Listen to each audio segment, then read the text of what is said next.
them till the end so that your opponents don't see them coming. So if Gambit are going to make their change, it doesn't seem to be that drastic.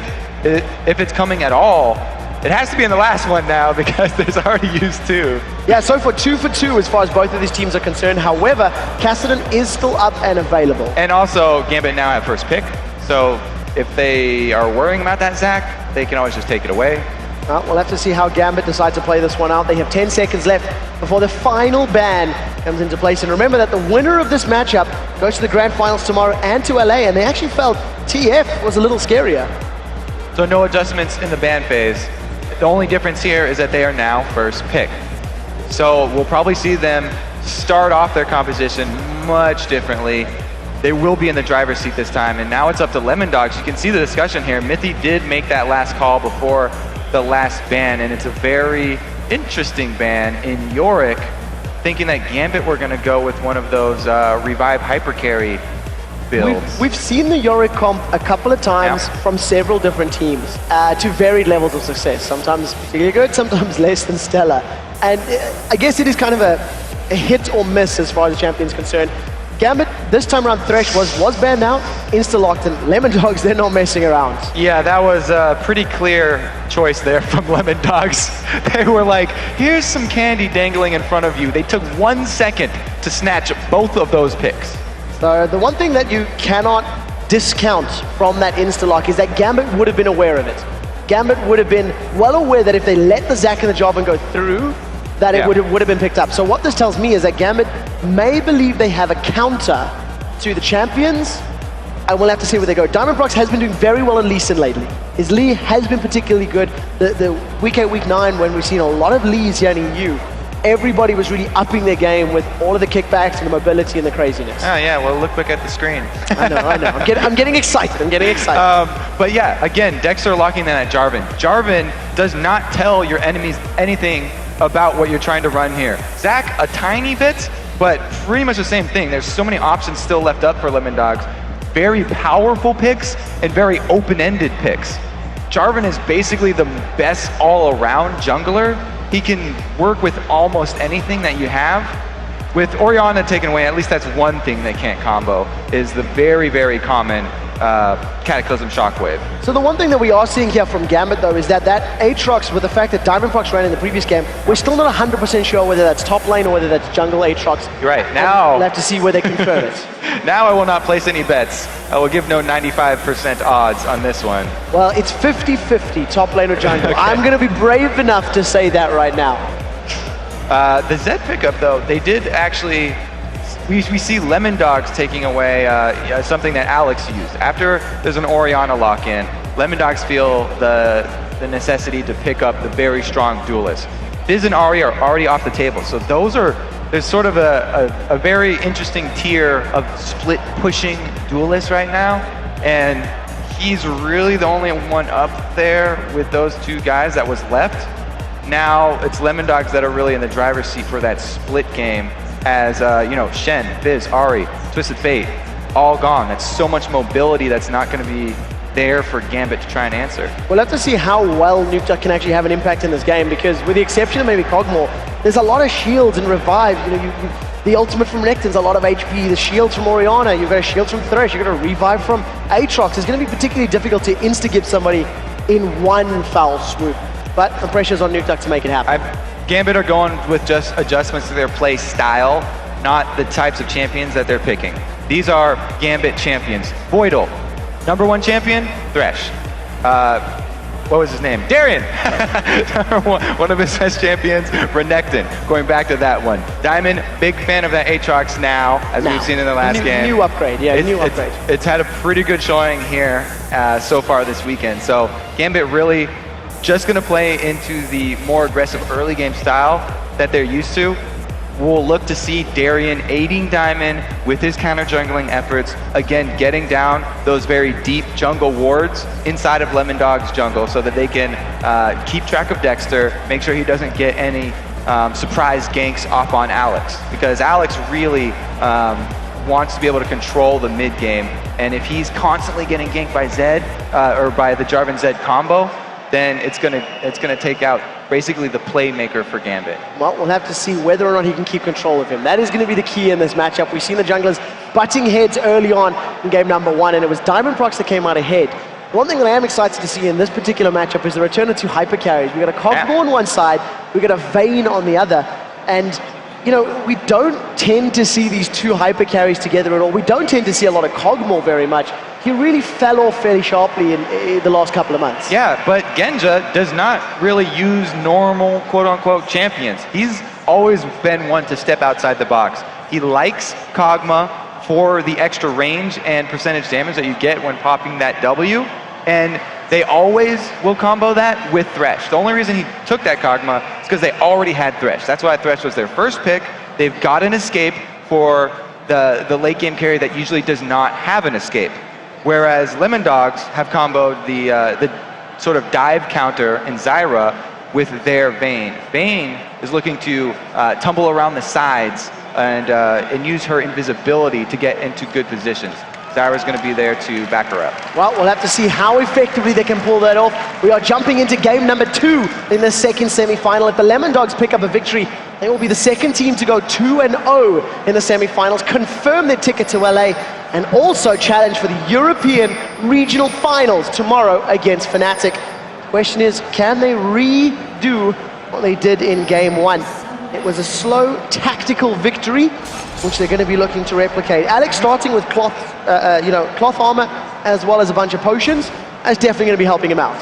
One thing that I think will aid Gambit towards that late game is that with Diamond on Aatrox, they have potential for diving a turret. Whenever you have revived passives, that's a very good point to start off those fights. And if LemonDogs do send Zed to split push, as teams so often try, then Gambit can go for those turret dives on the 5 versus 4 situation, and Diamond will be sort of the first tank, use his passive, and then hopefully they'll be able to have Darien pick up the aggro with him immediately putting out damage onto some of LemonDogs, and they're just going to try and capitalize on that 5 versus 4 fight. But as we said before, Zyra, sort of the queen of counter-engage, which makes that situation fairly hard. Looks like LemonDogs did a lot of prep once again.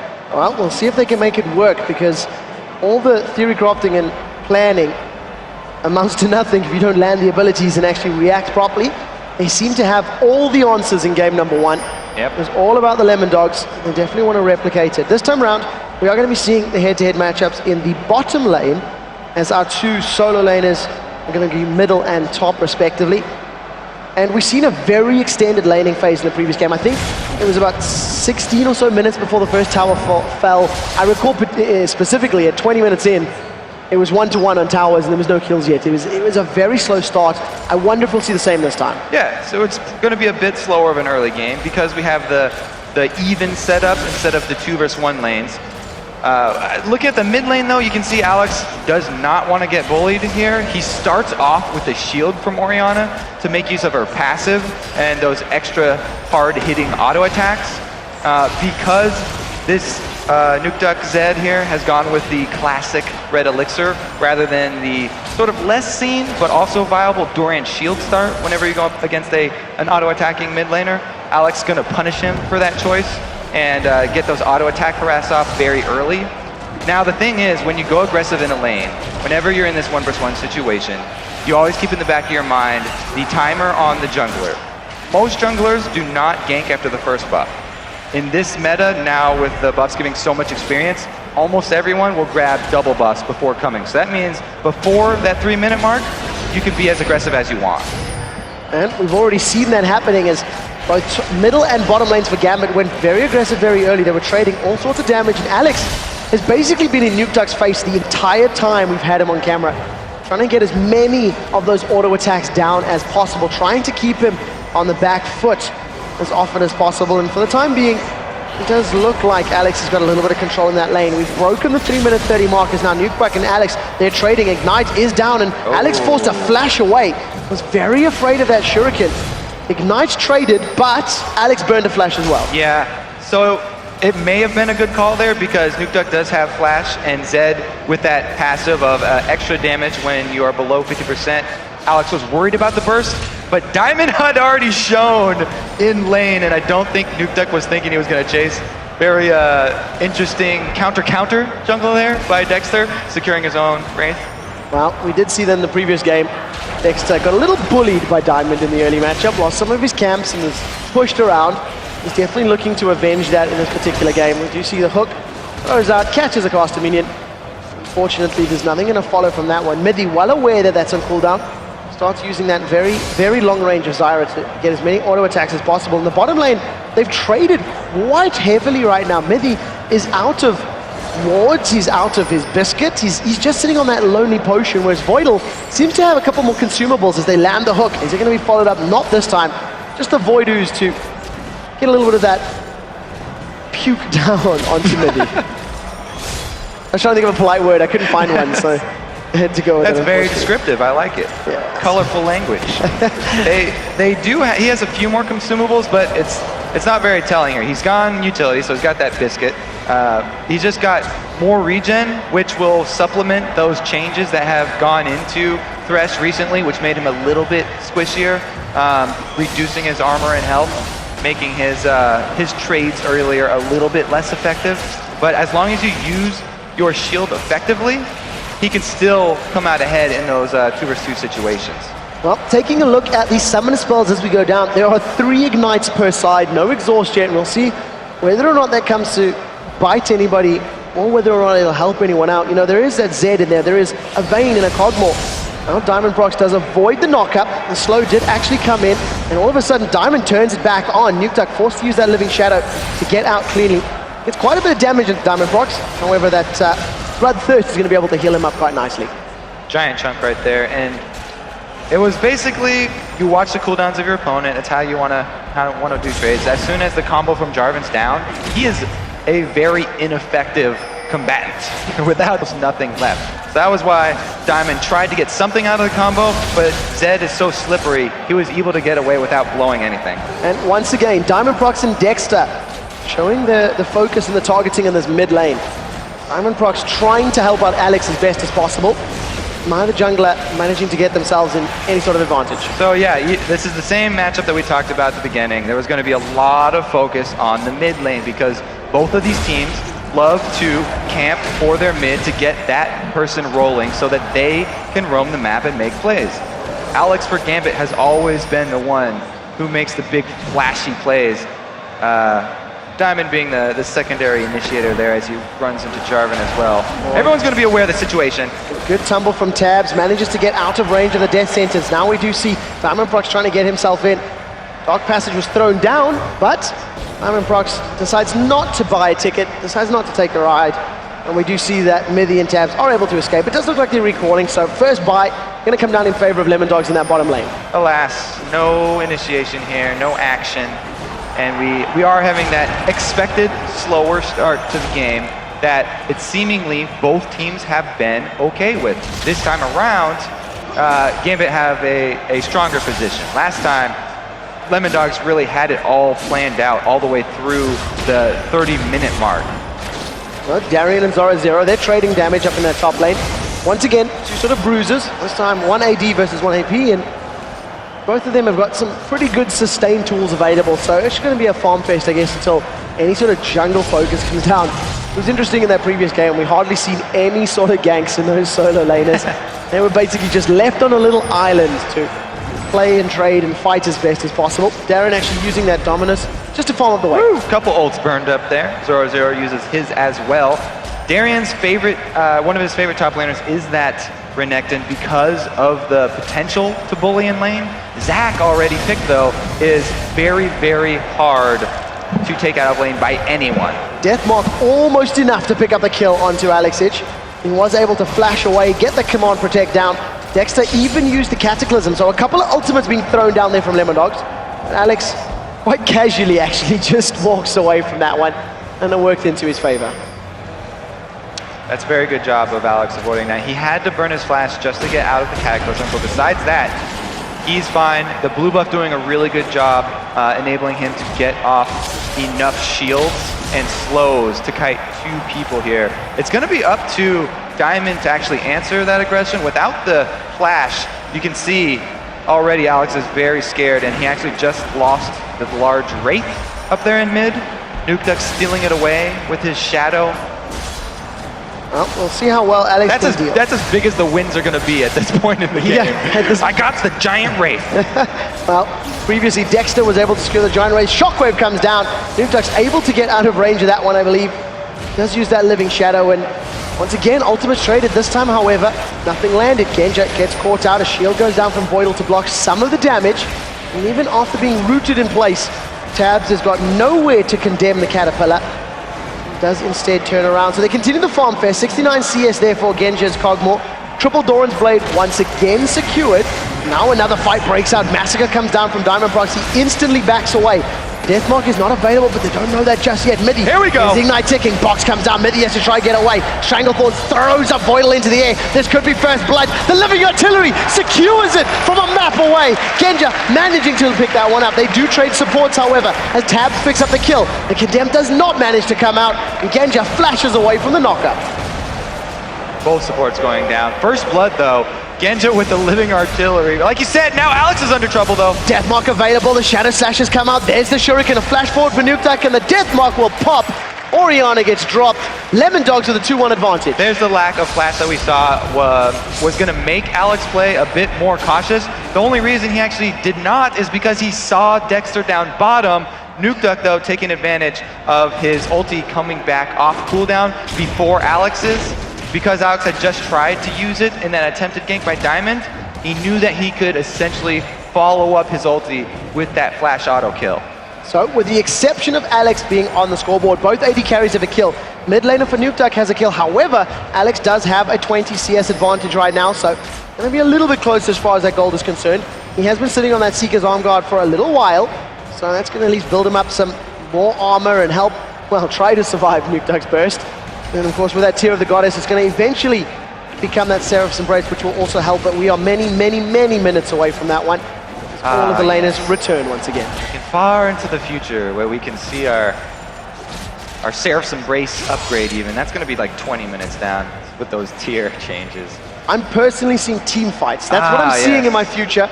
I'm not going to predict it, but it's what I'm seeing. It's what I'm visualizing. It's what I'm hopeful for. What good is a crystal ball if you don't use it? Right, all right, LemonDog's going to force one. Going to start the Dragon off. They've got some vision. Here come Gambit from the side. Dragon is a little bit low. Both top laners are not there. Alex is coming in alone. Shockwave catches three. Tabzz, Dexter, Mithy are in trouble, but a very nice grasping roots holds Diamondprox in face. Dexter forced to flash over the wall. Gambit haven't stopped yet. They want to play. The knockup throws Mithy in the air. He gets slowed. The death sentence sentences him to death, and Mithy falls victim. Wow. True damage hits very, very hard, ladies and gentlemen. Now all of a sudden, Gambit with the numbers advantage. They're putting pressure in the mid lane, and they're grouping up around the Dragon as well. So because of that action down bottom where both supports lost their lives, there was no flash for Mithy to escape this one. I really thought Diamond was going to flash to Dark Flight to follow up on that amazing shockwave from Alex, and he probably thought the same thing. That's why he actually blew his ultimate while Diamond was so far away. But Diamond, very patient, doesn't blow his flash, waits for the single kill there. That's one thing about Aatrox. Yes, he puts out a huge amount of damage early, but a lot of it depends on being very close to his target because it comes from auto attacks and it comes from that E that he will max first. That's a sort of inverted cone that gets very hard to hit the further away from him you are. I just call it the top half of a triangle, but we'll see how well, it is a triangle. Right now, we do see blue buff has respawned. This one is going to be donated over to Alexich. 118 CS on the board. That tier will stack significantly quicker. Sorcerer's Shoes in his back pocket. And if he can get some more of those 2- and 3-man shockwaves, that could be what is required. Remember, if everyone gets pulled closer together, the effective power of that knockup from Aatrox just gets amplified so much more. Basically like a shorter range Malphite ulti in many ways. We've been talking about combos all day long here pretty much, and that's a very effective one, but it's so hard to pull off the timing on that. Shockwave into Dark Flight. You have to remember, Dark Flight has 2 circles. Only the inner circle actually gets the knockup, which is about auto attack range for Aatrox, so it's not that large. We'll have to see whether or not they can make it stick. There's a little bit of difference in itemization here for Gambit's Genja and LemonDog's Tabzz. BF Sword followed in from those 3 Doran's Blades. I don't know why I'm surprised. Genja does tend to build Bloodthirster into Last Whisper into GA. It's something he's been doing for a very long time. And we'll probably see that again. But it is, of course, very early days. Over on the other side, Tabzz has got a CS advantage. He's got that Cutlass completed. And once he gets the Blade of the Ruined King, it's going to be a very scary Vayne. Yeah, I guess Genja just does not value attack speed. Even on a Kog'Maw here, he's going with his tried and true build. Well, triple Doran's Blades. Very luckily, one of Kog'Maw's abilities will give him some attack speed. So he'll maybe banking on that just for now. And to be fair, Misfortune's got an attack speed buff as well. So maybe that's where the lack of itemization stems from. We will have a difference in spikes then, or in power levels here. Vayne, as soon as she completes Blade of the Ruined King, gets so much to synergize with her kit that is already very assassin-y heavy for an AD carry.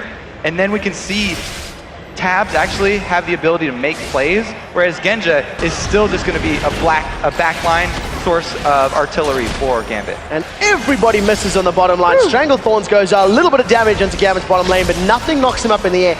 Death Sentence gets thrown on. That goes wide too, and absolutely nothing comes of that one. So we'll probably be waiting until the Stranglethorns comes up once again for Mithy before they try to jump on anybody. We aren't seeing any massive differences here in CS. There is 12 or so difference between the AD carries, and there is about 20 odd difference between the mid laners. But those numbers have been there for a fairly long time. Neither team is really pulling significantly further ahead. And if you discount the gold, Gambit in the lead. Hey, quick shot. We have some action coming here. Nukeduck's looking to make something. He has not been seen by Gambit coming up through wards, so this could be an effective dive with Zed. We'll see if it works out. Deathmark goes down. We're going to look for the pop. Darien's gone low, and the pop picks it up. Nukeduck and Zorozero combo together in a very successful tower dive. Okay, they did get Darien, and Zorozero still has his passive. Clear win right there for LemonDogs, as they haven't even had to sacrifice lane minions. Very good rotation of Dexter towards the mid lane to pick those up. It is hard for him to CS against Alex, but he's doing a very good job here, using his abilities and buying time for Nukeduck to get back to lane. As a jungler, you don't always have to be the one making the moves, making the ganks happen. If your mid laner can get through the wards that are usually scattered around there, then he can be the one to make the rotations, and you get to clean up lane farm. And this is something that we did highlight in the preamble to this game, is how Nukeduck does like to roam. Nukeduck is a mid laner that likes to move around the map, likes to get involved in the other lanes, and you know, he wants to help his buddies out. He wants to try get them in a superior position. And, you know, Zorozero was a little bit behind in CS, so that might just help him out just a tiny bit more. Got that Sunfire Cape completed now, got an assist on the board as Nukeduck does return back to this mid lane. Deathmark is already available. That's actually a reason why I was a little bit surprised there was no lane ward for the mid lane from Alex, because Zed is sort of similar to TF in that way. At least the way that Nukeduck plays him, he'll like to shove up his lane and then go for those roaming kills. If you have a ward, then you can see which way Zed leaves the lane once again. You see a difference in itemization this time around for Diamondprox. As far as his boots are concerned, he's got those boots of mobility up, so definitely feels like he wants to be around the map, wants to be able to respond and maybe make more plays happen by simply being so much quicker. Right now, we haven't seen too many of those plays. It's only that 1,000 gold that separates these teams. You see Alex is about to breach 200 CS. I'm trying to remember who it was. Somebody had 350 CS at 30 minutes, and it might have been Alex yesterday, but I'm testing my brain, and he's definitely doing phenomenal right now on this mid lane Orianna as far as his CS is concerned, and his Zonya's Hourglass is completed.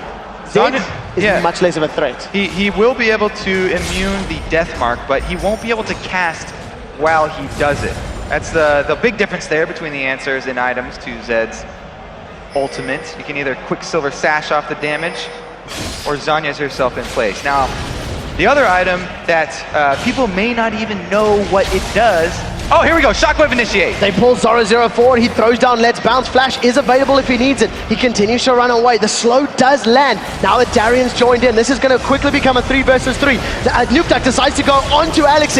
Deathmark is there, the damage will be popping. When Stranglethorns throws up members of Gambit, and Darien is the only man that's knocked in the air. Cataclysm goes down. In the background, we did see Dragon secured there by Dexter, as Alex is still alive. Take the lantern! The shield keeps him alive. He picks up a kill. He's traded. Finally, Mithy picks him up. The kills on the board. 1 down for Gambit, 2 down for LemonDogs, but LemonDogs got the dragon.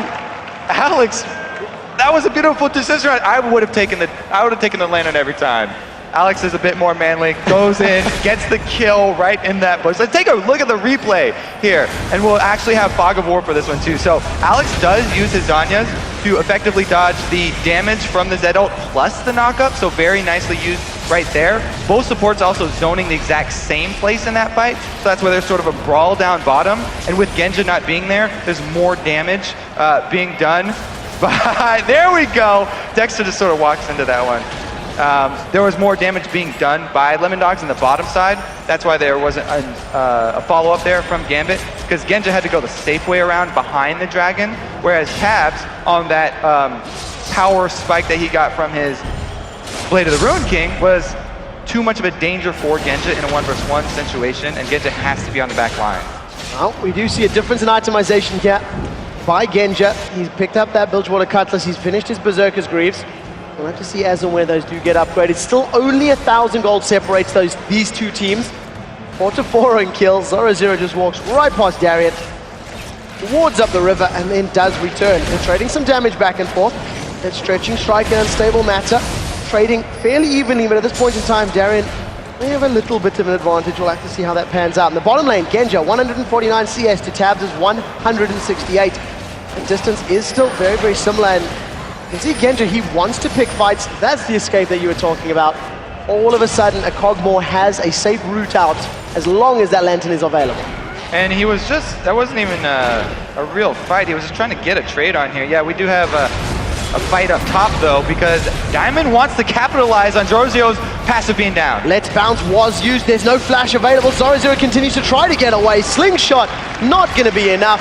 Gambit pick up the 5th kill of the game. Now the Death Sentence catches onto Tabzz. There goes the Stranglethorns. Voidle is the target. Deathmark has not been used as the attack. Shockwave was used on Tabzz. Barriers keeping him alive. Come on, attack into distance. Isn't available. The ball doesn't reach. Tabzz 1v1's Alex. And a Cathkin surprise not going to be enough as Nukeduck secures 2 quick replies. Great play by Gambit and the LemonDogs. Especially Tabzz right here. Let's take a look at the replay. This is Alex landing a nice shockwave and the dissonance after to get Tabzz down to half. We think he's done, but he's got barrier. And because of that Blade of the Ruin King, beautiful maneuvering around the ball from Alex. He's able to keep him just out of harm's way from the last command attack. Finish off the Orianna. And Nukeduck was able to save that death mark till it was needed. He picks himself up a 3rd kill of the game. Gold is now in favor of LemonDogs for the first time, but it is only 200 gold difference. Nukeduck working towards that last Whisper. He's had that blade completed. You can see the Phantom Dancer getting closer and closer for Tabzz. And Gambit need to find a way to buy time. They find a way to get Cogmore a little bit more impactful. Find a way for Diamondprox to complete a couple more items. He has once again gone for a Wriggles Lantern, Jungle, Aatrox. So I don't even know if they need to buy time. People say time heals all wounds, but LemonDogs are actually the ones with an answer here. I don't know who is going to go up against Zed in the late game. We've already seen him right there have the potential to assassinate even tanks on this Gambit team. So it will have to be Gambit being the ones making the move. Again, LemonDogs will set up the board here and force Gambit to be the ones with the initiate. Well, we'll see how they respond. You do see that Darien is doing very well with that Renekton. Spirit Visage, some 5k, you get a 50 CS advantage of a Zorozero Zac. He's going to be very, very strong. Dragon was taken a little while ago, so there's nothing available for these teams to move towards. Only 1 tower down apiece. The top lane tower for LemonDogs and the bottom lane tower for Gambit. But a lot of other global objectives are still standing. 23 minutes into the game, and the teams are now they're starting to roam. Now they're starting to group up and get together in higher numbers. So it just depends on what they feel they want to invade, what they feel they want to actually try and steal. Because in the previous game, LemonDogs were quite content to farm and try to control that blue buff. Both teams have the exact same idea here. They have their AD carries farming the close lanes. The only thing is, LemonDogs have Zed, and he's going in for the assassinate. So Genja does not have flash, does not have barrier, starts to get some auto attacks down. 50% is gone. The pop is going to finish him off, and Nukeduck does that in style. There's a massive fight in the mid lane as Diamondprox does have his blood wall available, has not used it just yet. Zorozero gets popped, Cell Division is there, all of the blobs sitting close together, and Darien is just going to get that area of effect damage down. He's ticking, he's going to be the next victim to fall as the blood well pops as well. Dark Flight manages to get Diamond up before Tabzz lands a critical hit and picks up a kill. 1 for 2 in this mid lane, and LemonDogs winning that fight. That was Gambit trying to react. They wanted to take advantage of Zed not being with the team, but Tabzz did an amazing job of rotating down at the first sign of a fight. Condemned throws Alex into the wall. A grasping roots comes up from Mithy. They hold Alex in place, but Tabzz not comfortable to dive. And this makes me even more worried for Gambit's late game because we just saw them try to pull off that dive combo I talked about at the very beginning where they have Diamond initially tank the turret till his passive pops and then Darien pick it up, but it still wasn't enough to soak up all that damage. We can see here, Diamond gets very low, it's okay, they get the shockwave off, they use him as the point of contact, but then they switch it over to Darien, and he's getting chopped down by the stacking damage of the turret. They take so long to take up that passive of Zac under the turret. Tabzz arrives, able to condemn him into the wall and chase him down. And we do see LemonDog securing yet another dragon, and you can't discount the fact that Tabzz was there and Genja was not.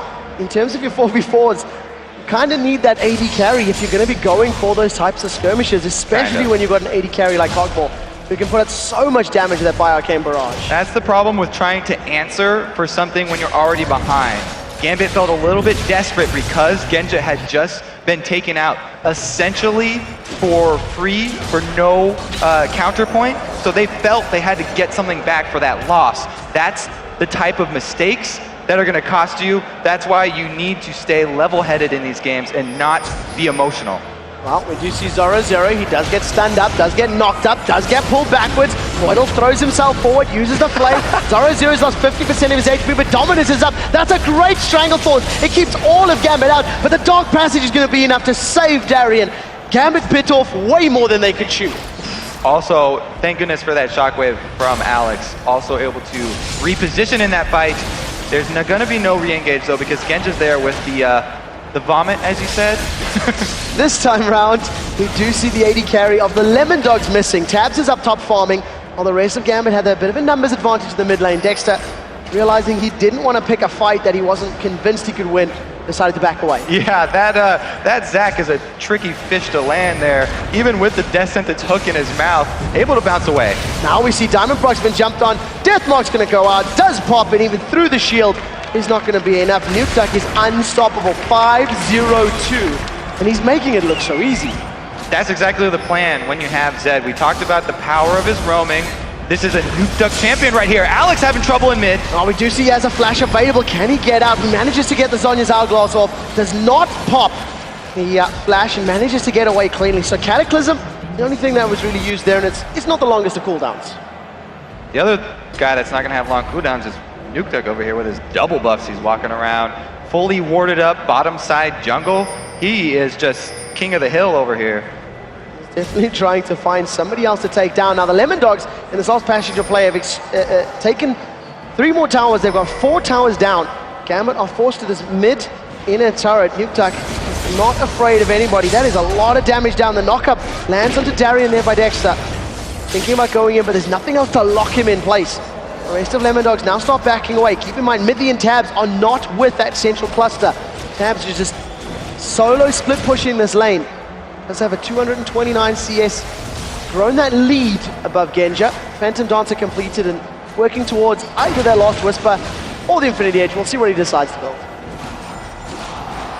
Last Whisper would be a decent pickup because they do need to melt the front line here, but there's not a lot that he can do if he ever comes up against Nukeduck because Nukeduck has gone full armor shred.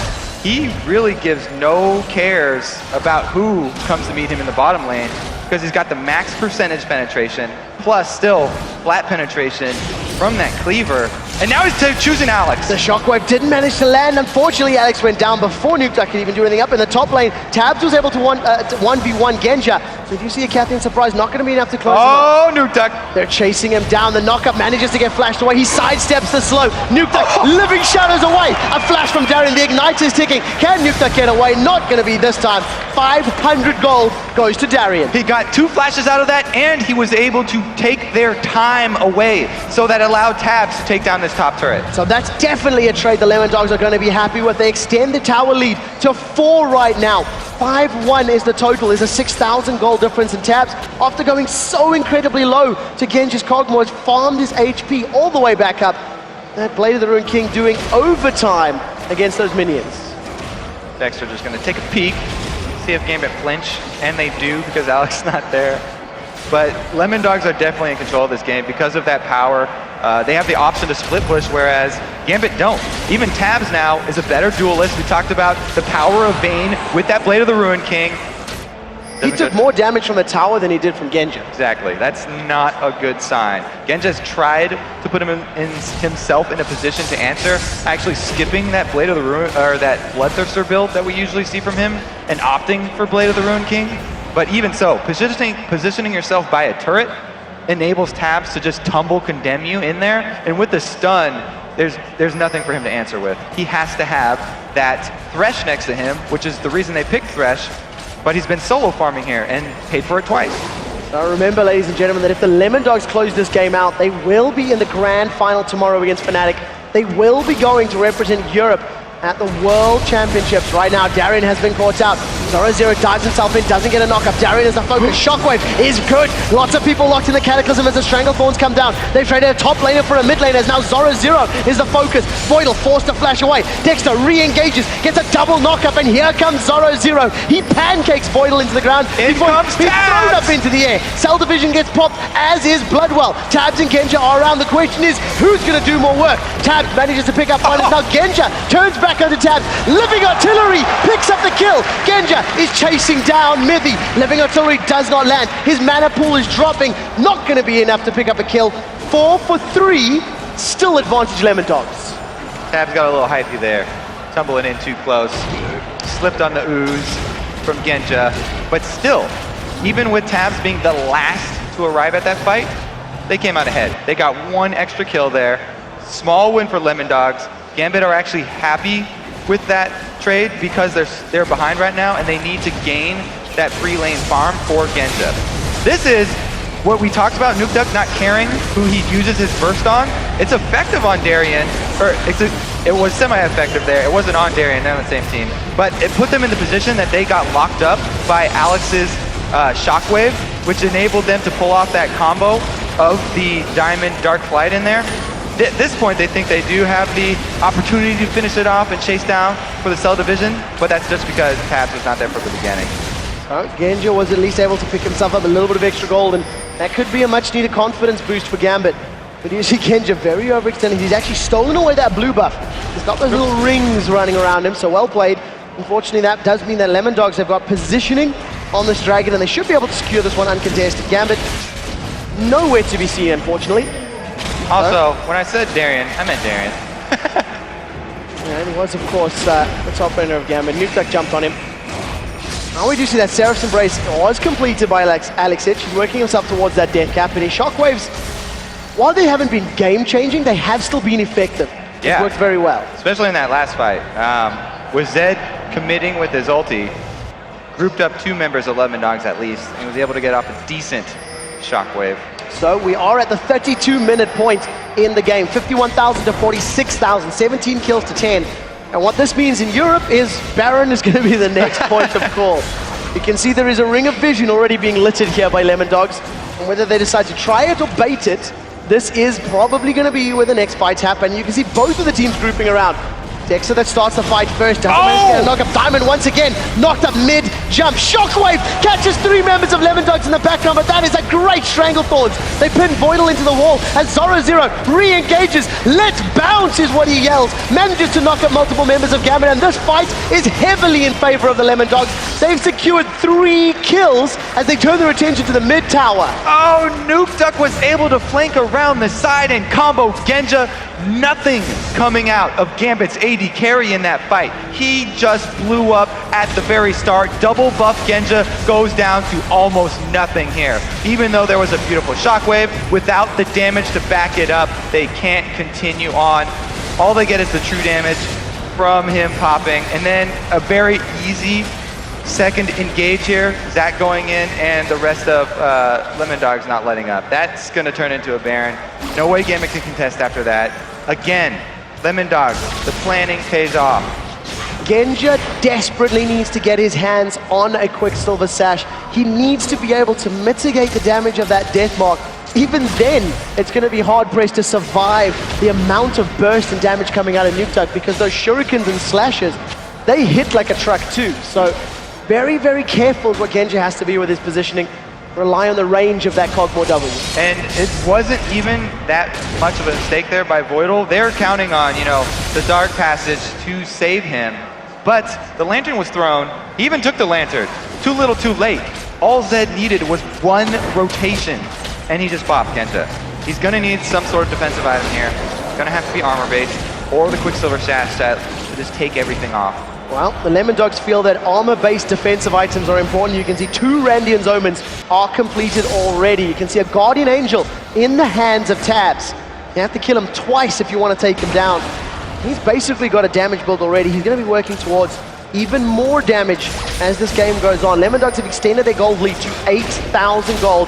And now with the Baron buff up, they seem to be poising for a siege, but Tabzz is continuing to split push. He seems to be the one that they want to funnel all of that farm into. They funneled that farm into him so hard that he got a Guardian Angel before a member of Gambit got a Guardian Angel. That's never a good sign. That has to be some sort of record. I'll have to see how well Gambit can defend, because there's a massive pause button on any of the actions they want to take. Not only are they behind in gold, not only are they behind in everything else, there's a Baroned up team they have to deal with, and I hope they don't pick a fight in open ground. It's something that we have seen a number of times in the summer splits as well. Poor team fight decisions when your entire opponent team has Baron. Gambit are wishing for a reset button here, not even a pause button. They'd love to just start all over, because there's 2 extremely strong solos here. Tabzz up top, being able to push by himself, while Nukeduck still can do his thing down bottom. They're trying to just pressure all 3 lanes at the same time with this Baron buff, even though they have Zach, who's got an extremely tanky build and can dive turrets. Now, Tabzz right there, we've seen him take 1 or 2 auto attacks in a living artillery, and it was actually dropped to half health by Genja. If anybody can hold him in place without Zed killing Genja, that may be what they need to win these team fights. And right now, LemonDogs, they don't want to group up. They don't want to run the risk of the shockwave and the knock-up combos landing. Once again, Genja just trying to trade with Tabzz. He seems to be doing okay, but Tabzz just farms up the wave, gets his HP back, and LemonDogs continue this basically 3 lanes push strat thing. The old 3-lane push strat thing. Yeah, it's more LemonDogs.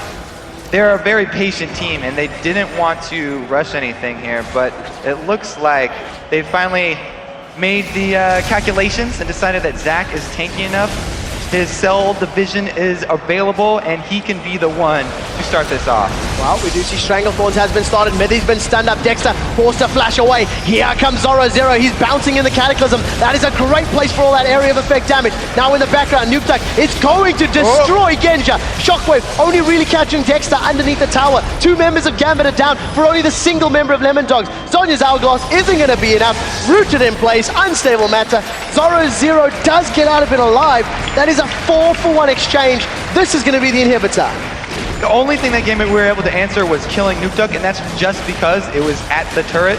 Gambit were the ones starting that off because they did not have vision of Zorozero, and though he didn't start it off, he came out with a very good counter initiation, the slingshot into Let's Bounce, right on top of the front line of Gambit. These death timers are so incredibly long. LemonDogs are looking to finish. Zorozero tanks up a couple turret hits, decides to back away. They're trying to use the Zyra seedlings to try and tank up the Nexus turret. They get 1. Now there's a minion wave in here. There should be a super minion attached to the next wave.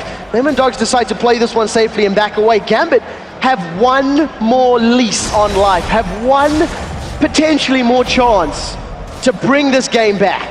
Let's take a look again at this Gambit aggression that starts it off, and it's actually Mithy who makes the call. Gets a very nice Stranglethorn there. Genja, look at him. He's not getting auto attacks here until he flashes out of the Cataclysm, which is when Nukeduck goes in for the assassination. He gets Genja, that's all they needed from him. He can die an honorable death now. And the rest of Lemondogs are going to be able to clean up Gambit because there's no source of damage from the back line. Alex, with the late Zanyas, not going to be enough. Lemondogs are tantalizingly close to securing their spot in LA. Yeah. All they have to do is just push down one more turret, one more Nexus. And Gambit, potentially not going to be there. If Gambit loses, it's going to be Gambit versus Evil Geniuses in the third place decider. One of those teams won't be Oh, we got Darien getting snared up here. Darien has been caught. He does have dominance available. Stuns Dexter. Shockwave only pulling Dexter backwards. Here comes the Stranglethorns. Alexich gets two-shotted by Tabzz. The first victim is going to be a Russian. It's now the Lemondogs turning it on to Gambit. They've got 3 kills in the fight. They throw up the Crocodile. 4 members of Gambit are down, and the Lemondogs have done it. Dexter is still alive. They're going to win this one. Voidle will have to do some magical work on Thresh here. Lemondogs are going to take down Gambit 2-0 in a semi-final match here. They finished the regular season in first place. They're going to take out the stalwart of Season 2. And this is something that nobody expected. 66% of you thought that Gambit were going to win it. Lemondogs have 2-0 Gambit. Okay, I'm a believer. I understand now why Lemondogs is at the top of the EU dogpile. Ladies and gentlemen, there's going to be some sour tastes in the mouths of the Gambit players as they have also fallen victim. The Spring Split champions are once again in the finals tomorrow, and they will be facing a young upstart, one of the newest teams to the league. Fnatic versus Lemondogs in the European Regional Final, and it's going to be Gambit versus EG to decide who makes it to Worlds. That will be a very exciting confrontation. Classical, actually. It's a matchup that was finals all of last year. Gambit versus EG was the matchup that you've seen in the grand finals of every tournament during the course of 2012. And those are some very, very stern looks on the side of Gambit right now. They were hoping to win this one. I mean, we heard their voices. If they're not at Worlds, they said the season is a failure, in their own words. Well, we started talking about the history between them and EG, which used to be CLG EU. They are not confident.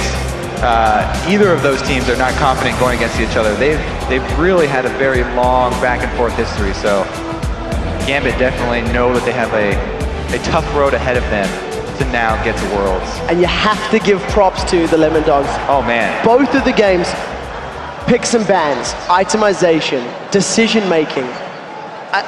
I find it very difficult to find faults and flaws in their game. I feel like... Well, they did win both games. So. Yeah, the things that went wrong, or the kills they gave up, the objectives they lost, was more to do with Gambit making the right decisions than it was about Lemondogs making mistakes. I mean, Lemondogs, they seem to have the superior late game plan here. And without Gambit getting anything surprising in the early game, they weren't able to get Lemondogs off the road that they set themselves on. Well, congratulations to Lemondogs. Once again, 2-0 in the semi-final. They will be taking on Fnatic tomorrow. That is going to be a best of 5 for the European regional final. And of course, we will have Gambit taking on EG. You know, we touched on the history, and this split, Evil Geniuses has had Gambit's number. Yeah. Whereas all of last year was the other way around. Really, Gambit had EG's number. Both of these teams, EG and Gambit, have had very, very up and down histories. EG seems to be on the upswing here, so that'll be exciting. Well, once again, Lemondogs are your victors. We are going to shoot this over to D-Man and Jat, who are standing by to take you through the decisive moments in Lemondogs Game 2 victory. Thank you very much, Quick Shot, and wow, what a crazy, crazy matchup there.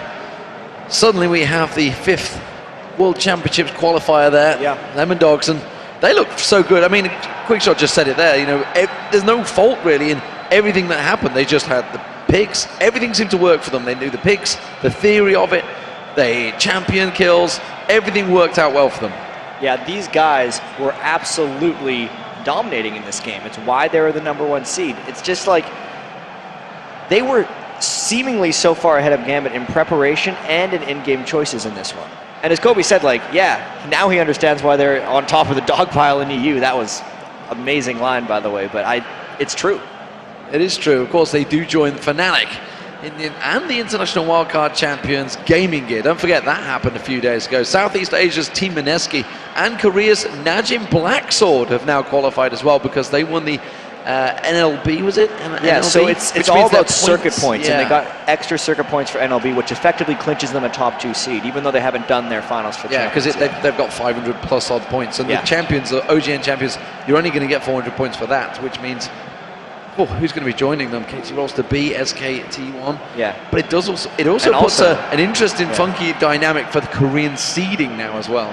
And also, all these teams have to play against LemonDogs, and we still got to talk about how they beat Gambit in this point, because it was again actually pretty close. And honestly, Nukeduck, it seems like we're beating a dead horse here when we say, oh, the European mid laners decide so many of these games. But they really do. But they do. Yeah. And if we can just get into this first replay, we get to see exactly kind of how it all went down, because Nukeduck, he did an amazing job sneaking up on Genja here, because look at the minimap. There's actually a bunch of wards in front of Genja, which is why he felt safe farming that wave. Nukeduck had actually came around through the lane, then through the golem area of the jungle to sneak up behind him. So this is why it caught him off guard. But let's just roll this clip out now at full speed to see, once he finds Genja, Genja's dead. This is not a contest. He's just gone. But this puts an initiation on for the rest of Gambit because they have an advantage. Pause it here. It looked like a clean initiation for them because at this moment, they knew Vayne was in the top lane because he's just coming down right now as Tabzz, and that Nukeduck was gone. So even though Gambit didn't have Genja, the gold was dead even at this point, by the way. They thought they'd be able to get off this tower dive, and it was a good 4v3 until things went wrong. Let's actually keep rolling this at full speed because they got a nice combo down. They popped a passive of Zac, but here's where they made a mistake. Gambit didn't track Vayne very well enough, and pause it right here. Vayne showed up because Darien felt safe tanking this turret while the Zac blobs are being killed, since he didn't think there were any damage dealers left on LemonDog. Zac was the only tank left who did damage. It was pretty much just a jungler and support they were considering. But as we see Tabzz shut up and keep rolling the clip at full speed, he just wrecked Darien. He was already 2-0, gets that one, finishes off Diamond as well. And this is one of those like kind of tide-turning fights that LemonDogs got in both games against Gambit, because both of these games were actually very close until about 26 minutes, even quite slow. Very slow for a regular Gambit game, but LemonDogs has the right times to make decisions. And they've proven that they are the best right now. I mean, they've just beaten Gambit. Everybody would have put Gambit down in there. So now we actually have this crazy dynamic. Evil Geniuses and Gambit in a battle for the 3rd spot. And these were the 2 teams that finished 3rd in the World Championships last year, but now they're fighting to get the 3rd seed for Europe this season. And Gambit's going to have to come up with slightly better coordination. Alex looked very disheartened after that game because honestly he didn't play that well, and because Gambit was actually out of sync. And just to not to take anything away from LemonDogs, if we get into this next clip, it was a later game team fight where Gambit was not necessarily using their spells properly, because the things we're going to have to track in this one is Genja was trying to scout for Nukeduck the entire time, because Gambit as a team should have known Nukeduck has one job here, and it's to assassinate Genja, since Alex has a Zhonya's Hourglass and it's not going to be coming at Orianna. Let's roll this at half speed to see how basically Nukeduck closes the gap as the rest of LemonDogs goes in, and there's split focus on Gambit right here. So we can see Nukeduck gets it on him, and pause it right here. So Nukeduck's done his thing like an assassin, goes in and out, manages to bait, that's what kills Genja essentially. He gets one more Q off when it's done. But what could have saved Genja is what happened between Alex and Diamond in the middle of the screen here. The reason Alex has the Orianna shield on Diamond is because Diamond just flashed out of the fight. Alex had one goal here, and it was to get a combo down onto LemonDogs with Diamond. And he actually takes the ball off and ends up going for a shockwave after. But if his goal would have been to protect Genja, that combo wouldn't have actually killed Genja, and they may have actually had a chance in this fight because the gold was still close. But let's keep rolling it at half speed. Since the shield didn't go on Genja, the barrier alone wasn't enough to save him. He landed a good shockwave, but because Diamond had flashed out, not expecting the shield, he wasn't in there to follow it up. Everything was just a little bit out of sync for Gambit in this fight, and it allowed LemonDogs to just roll through the rest of them, clean up Gambit, and after this one, we all really knew LemonDogs was moving on to the World Finals. Tabzz effectively just got free run of it there. He just managed to mow his way through.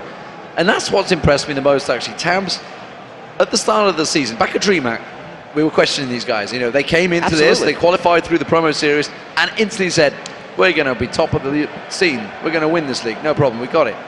Confidence seems to have shown through. We questioned Tabzz to start with. We thought, has he got a short pool in AD carries? This guy used to be a mid laner. I mean, I think all the way back to when they beat Against All Authority in the qualifier, and even myself as a spectator was like, oh, they made it in because Against All Authority imploded. Yeah. It's not because these guys are this amazing team that could 3-0. Maybe they were, because they did that. They made that one replacement for Mithy, who, by the way, can't say enough about him, because that team completely turned it up a notch as soon as they picked him up. It's been very impressive, and it's weird to have them at Worlds in a sense, because it almost feels like they're too new to the scene to kind of handle this, but the mindset they have right now, even before the video, we saw that feature of them saying, oh yeah, you know, we already consider this a success. It didn't show in their play, because it seems like they're still playing hard. And the one thing that gets me is it was with Mithy, is the fact that last week, Super Week, LemonDogs had obviously, they were top, they'd qualified early. Everybody else from LemonDogs had gone home. Mithy sat in that player lounge. He was the only person in there on his own and watched all of the games. Just sat and watched. He studies these teams. He knew exactly what he was doing coming into this. Yeah, Mithy seems like that type of player. And it's weird. I'm going to draw like a parallel between NA and EU here. The #1 seed in NA, Cloud9, 25-3, with Lemon Nation, have a support who basically is kind of seen as the brains of that team, where he has his pick ban sheets. Him and the analyst Alex Penn work together and kind of plan everything, and he's the one who watches it all. The #1 team in Europe, LemonDogs, Mithy's doing a very similar role for these guys. Outside of the game, he contributes so much, as well as his in-game contributions. Yeah, it's fantastic. So, we'll see where the Cloud9 make it. That's going to be next week, of course. All right, guys, we've got to take a short break, but when we return, Shocks will be joined by LemonDogs.